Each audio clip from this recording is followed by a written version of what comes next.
duduqlanishga zo'ri bor, duduqlanishga. Farhod aka ish jarayonida. Xullas, duduqlanishga chumchuq go'shti. Xohlasangiz tayyorlab beramiz. Chumchuq kapsulalarini. Zubnoyga keldim. Xullas. Undan keyin kompleks dorilarimiz bor. Aytayapman, chumchuq kapsulasini 3 mahal ichishingiz kerak. Chunki duduqlanishga ofisimiz ochilsin, duduqlanishga bombalar bor. Hatta chumchuq go'shti quritilgan, quritib turib yoki qaynatib yedirasizmi? Rezultat bo'ladi. В общем, qayg'urmang.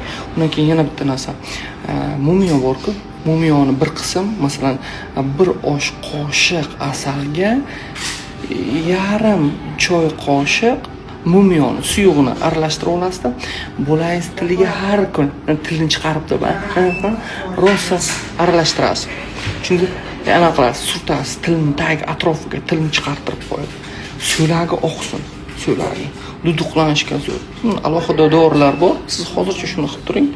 Chumchuq go'shti, talqoni. Tushundingizmi?